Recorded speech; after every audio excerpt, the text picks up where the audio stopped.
Hello student, आप सभी लोग का स्वागत है आपके अपने यूट्यूब चैनल आई स्क्वायर पे।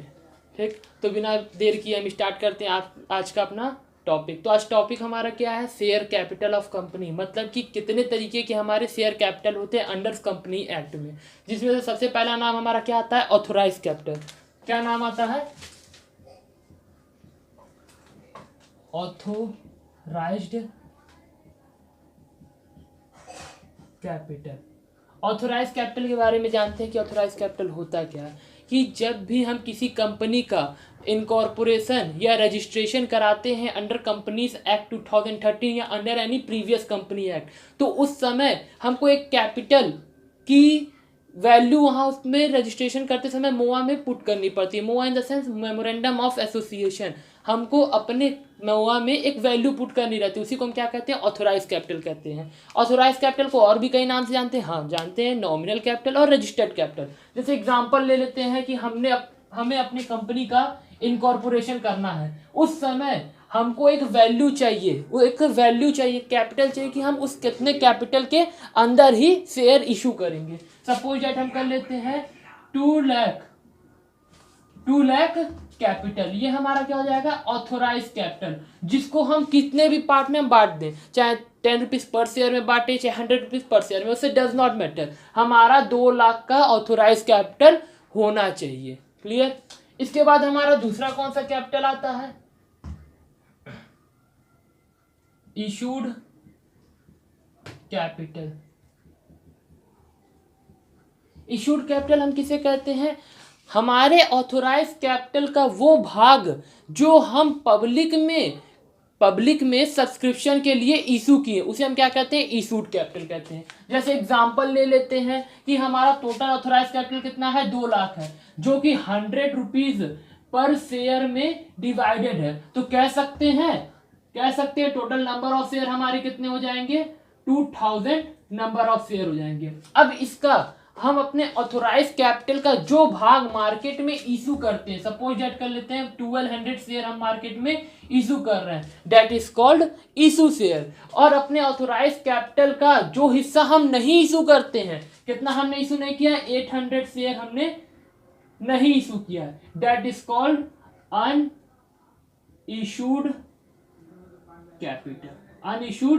कैपिटल। क्लियर? फिर उसके बाद हमारा तीसरा कौन सा कैपिटल आता है? Subscribed capital.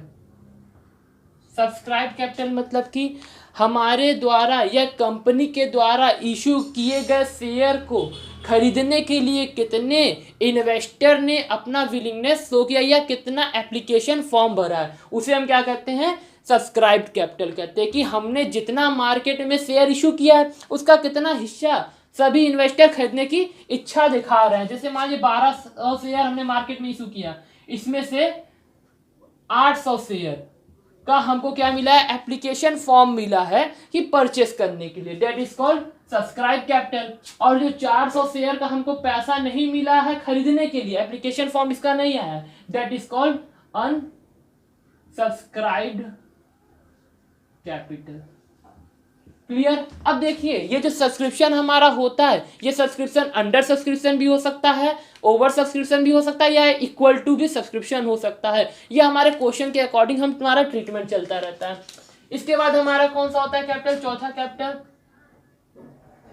Called up capital. Called up capital हमारा क्या होता है? हम अपने नॉमिनल वैल्यू का, हम अपने ऑथोराइज कैपिटल का जो नॉमिनल मतलब ऑथोराइज कैपिटल का जो पर शेयर का वैल्यू है, उसमें से हमने कितना लोगों से मांगा, मतलब कि कितने पैसे की अभी तक हमने डिमांड की, कितना पैसा पर शेयर मांगा हमने या हमने लोगों से डिमांड किया, that is called up capital. जैसे कि 100 रुपया में से हमने 60 रुपया पर शेयर मांगा, that is called up capital. और 40 रुपया पर शेयर हमने नहीं मांगा, that is called uncalled up capital. Clear? इसके बाद हमारा क्या होता है? पांचवा कौन सा? Paid up capital. Paid up capital क्या होता है? जितना कंपनी ने हमसे कॉल्ड अप कर लिया, मतलब कि जितना पैसा कंपनी ने मांगा उतने में से हमने कितना शेयर का पैसा पे किया, that is called paid up capital. मतलब कि कंपनी ने मांगा 60 रुपए की एग्जाम्पल ले लेते हैं, यही शुरू से एग्जाम्पल लेते हुए आ रहे तो इसी में से एग्जाम्पल ले लेते हैं। कंपनी ने मांगा 60 रुपया, लेकिन अभी तक कितना शेयर होल्डर ने पैसा दिया? 40 रुपया पर शेयर के रेट से अभी तक कंपनी को उसका अमाउंट रिसीव हुआ है, that is called paid up share capital. ठीक है, अब इसमें से जितना हमको नहीं मिला, उस वैल्यू का जितना पैसा हमको नहीं मिला, that is called unpaid up capital. Clear? फिर इसके बाद हमारा नेक्स्ट कौन सा कैपिटल आता है? 6 पॉइंट फिक्स्ड कैपिटल। कौन सा कैपिटल आता है? Fix capital. फिक्स कैपिटल मतलब कि कंपनी की ऐसी संपत्ति जो कि फिक्स नेचर की है, मतलब कि उसको हम ज़्यादा क्या करते हैं, एक हैंड से दूसरे हैंड तक लेने जाते हैं। जैसे कि हमारा लैंड एंड बिल्डिंग हो गया, मशीनरी हो गया, इक्विपमेंट हो गया, और भी कई ऐसे, ये सभी हमारे क्या कहलाते हैं? फिक्स कैपिटल कहलाते हैं। इसके बाद हमारा कौन सा कैपिटल आता है? रिजर्व कैपिटल, या तो कह लो कैपिटल लायबिलिटी। कौन सा?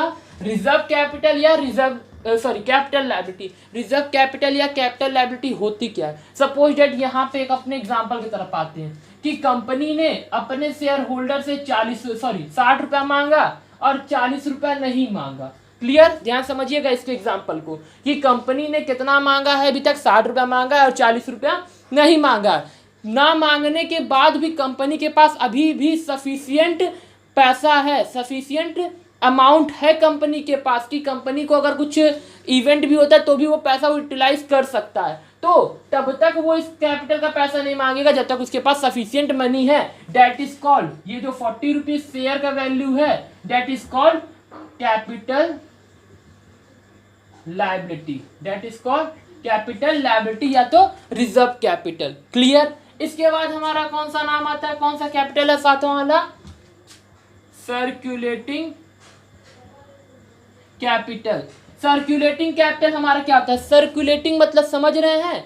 सर्कुलेटिंग मतलब हमारा क्या, सर्कुलेटिंग मतलब क्या होता है कि हमारा पैसा या कंपनी का पैसा कहीं एक जगह ना रोका जाए, उसके पैसे को, उसके मनी को हमेशा क्या किया जाए? टर्नओवर किया जाए। टर्नओवर हम कैसे कर सकते हैं? अगर कंपनी हमारा मैन्युफैक्चरिंग या प्रोडक्शन लेवल से जुड़ा हुआ है, उसका ऑब्जेक्ट प्रोडक्शन करना है, तो वो रॉ मटेरियल खरीदे और उसको फिनिश गुड में कन्वर्ट करके बेचे, that is called circulating capital. ठीक? या तो कंपनी का काम क्या है? गुड को खरीदना बेचना, तो वो क्या करे? परचेस करेगी, तो पैसा हमारे पास से दूसरे जगह गया, और अगर उसके माल को, हम अपने माल को क्या कर रही है? बेच रही है, तो पैसा हमारे पास आया, that is called circulating capital. इसके बाद हमारा 9वां पॉइंट क्या आता है? Working capital. वर्किंग का मतलब ये है कि हमारा कैपिटल क्या परफॉर्मेंस दे रहा है हमारे वर्क के ऊपर, कि जैसे कि मान लीजिए कि हमारे पास टोटल एसेट कितने की है? 2 करोड़ रुपए की है। ठीक है, और लायबिलिटी हमारे पास कितने की है? लायबिलिटी हमारे पास कितने की है? 1.5 करोड़ की है। ठीक है, 2 करोड़ 1.5 करोड़। तो एक तरीके से देखिए, एसेट हमारा मोर देन है as compare to liability. Asset more than as compare to liability, that is called working capital. मतलब कि हमारे पास अभी कैपिटल है, उससे हम बढ़िया परफॉर्मेंस कर रहे हैं, that is called working capital. ठीक है, जल्दी से आप ये शेयर कैपिटल को नोट डाउन कर लीजिए। उम्मीद करते हैं कि आप सभी लोगों ने इसको नोट डाउन कर लिया होगा।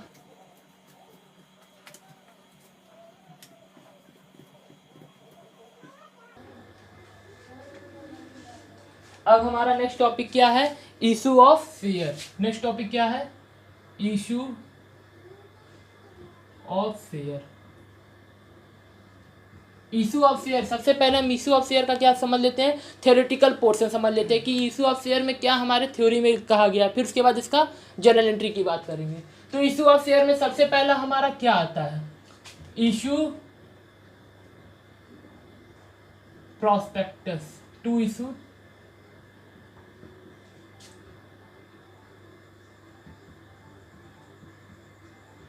prospectus। प्रोस्पेक्टस हमारा क्या होता है? प्रोस्पेक्टस को हम हिंदी में क्या कहते हैं? प्रविवरण कहते हैं। क्या कहते हैं? प्रविवरण कहते हैं। प्रोस्पेक्टस मतलब प्रोस्पेक्टस में कंपनी के बारे में क्या लिखा रहता है कि कंपनी की कितनी कैपिटल है, क्या उसके परफॉर्मेंस है, क्या उसका ऑब्जेक्ट है, क्या उसके एम्प्लॉय कैसे वर्क कर रहे हैं, ये सभी चीज़ें हमारे प्रोस्पेक्टस में लिखी गई रहती हैं जो कि कंपनी इशू करता है। और ये हमारा हेल्पफुल रहता है उन इन्वेस्टरों के लिए जो इस कंपनी में या किसी भी कंपनी में पैसा इन्वेस्ट करते हैं, और उस शेयर के टर्म्स एंड कंडीशन हमारे प्रोस्पेक्टस में लिखे होते हैं। ठीक है, जैसे कि हम छोटा सा एग्जांपल ले लेते हैं। कोई हमारा होटल है, ठीक है, होटल का एक एग्जांपल ले लेते हैं। ठीक, या सबकी बात छोड़िए, स्कूल का एग्जांपल ले लेते हैं। स्कूल में हम एडमिशन करवाने जाते हैं, जी हाँ, एडमिशन करवाने जाते हैं तो एक फॉर्म हमको मिलता है जो एक बुक के तरीके से रहता है। ठीक, एक हमको क्या मिलता है?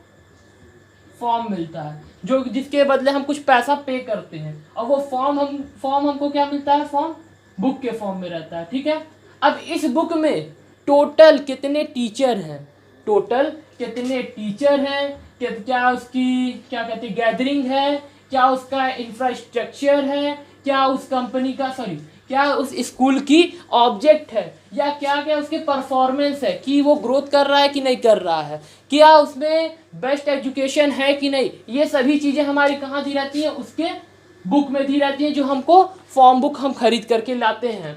ठीक, ऐसा ही हमारा क्या होता है? कंपनी का प्रोस्पेक्टस भी होता है। उस प्रोस्पेक्टस में कंपनी के सभी चीज़ें दी रहती हैं, इशू ऑफ शेयर के टर्म्स एंड कंडीशन दिए रहते हैं, उसके कैपिटल दी रहती है, ऑब्जेक्ट दी रहती है, कंपनी का क्या गोल है वो दिया रहता है, उसके अचीवमेंट दिए रहते हैं, उसके सक्सेस दिए रहते हैं, उसके लॉसेस भी दिए रहते हैं। क्लियर? इसके बाद हमारा सेकेंड पोर्शन क्या होता है? Second, receive application.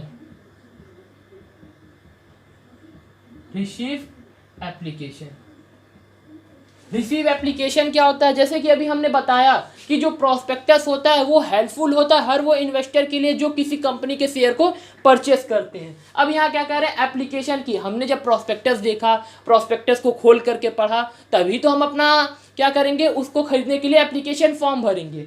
ठीक, तो जैसे हमने प्रोस्पेक्टस को पढ़ा, उसमें शेयर देखा, शेयर को देख करके हमने परचेस किया, शेयर हमने परचेस किया, जितना भी वैल्यू है उतना हम उसका कुछ हिस्सा पे करते हैं, और जो एप्लीकेशन का पैसा मिलता है कंपनी को नॉट लेस देन 5%, मतलब कि कंपनी का जो नॉमिनल वैल्यू पर शेयर का होता है, नॉमिनल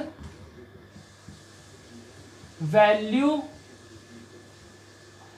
ऑफ पर शेयर नॉट लेस देन 5%, मतलब कि जो कंपनी का ऑथोराइज वैल्यू होता है पर शेयर का, उस शेयर के 5% से हम नीचे का पेमेंट नहीं करेंगे एप्लीकेशन में, उतने तक का या उससे अधिक का ही हम क्या करेंगे? पेमेंट करेंगे जब एप्लीकेशन फॉर्म भरेंगे। उसके बाद क्या होता है? तीसरा हमारा, टू मेक अलॉटमेंट।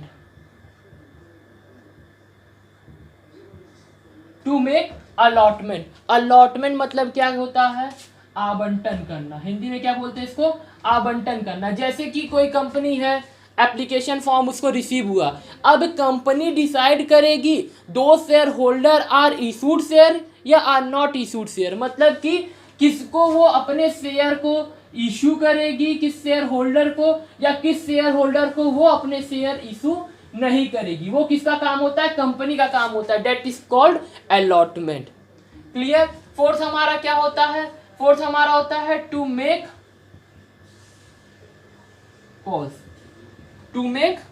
कॉज। जैसे कि कह लीजिए अब हमने अलॉटमेंट भी कर दिया, तो हम अपने पैसों क्यों मांग करेंगे, मतलब कि याचना करेंगे। याचना इन द सेंस हाथ नहीं मांग, मतलब कि हाथ नहीं फैलाएंगे, मतलब कि अपने पैसे की हम डिमांड करेंगे उन इन्वेस्टर से जो इन्वेस्टर हमारे शेयर को क्या किए रहेंगे? परचेस किए रहेंगे। सपोज कर लेते हैं कि हमने शेयर इशू किया था जिसकी वैल्यू 10 रुपया पर शेयर था, 100 रुपीज पर शेयर थी। क्लियर? 100 रुपीज पर शेयर थी। अब इसमें से हम अपना पैसा, कुछ पैसा हमको किस में मिल गया होगा, एप्लीकेशन में मिल गया होगा, कुछ पैसा हमको अलॉटमेंट में मिल गया होगा। अब सपोज डेट कर लेते हैं कि हमको टोटल और टोटल कितना मिल गया है, 60 रुपये मिल गया। ठीक, किसमें किसमें मिल गया है, एप्लीकेशन में मिल गया है और अलॉटमेंट में मिल चुका है। तो जो 40 रुपये नहीं मिला है, इस पैसे के लिए हम क्या करेंगे, डिमांड करेंगे, ड्यू करेंगे, मांगेंगे, याचित करेंगे। That is called make call होता है, that is called to make the call. पैसा मांग रहे हैं, इसको ये कहते हैं। क्लियर, ये सभी चीजें हमारे इशू ऑफ शेयर हमने पढ़ लिया थ्योरेटिकल पोर्शन में। अब इसी सब चीज की बात करेंगे जर्नल एंट्री में। अब इसके बाद हमारा नेक्स्ट क्लास किसकी बात करेगा, जर्नल एंट्री के बारे में, कि जर्नल एंट्री के ट्रीटमेंट कैसे शुरू होते हैं। ठीक है, जर्नल एंट्री कहाँ से कैसे शुरू होगा, बस नोट डाउन कर लीजिए। उम्मीद करते हैं आप सभी लोगों ने नोट डाउन कर लिया होगा। ठीक है, आज की क्लास हमारी यहीं समाप्त होती है। अब अगले क्लास में इसके जर्नल एंट्री की बात करेंगे कि जर्नल एंट्री का स्टार्टिंग पॉइंट कैसा होता है।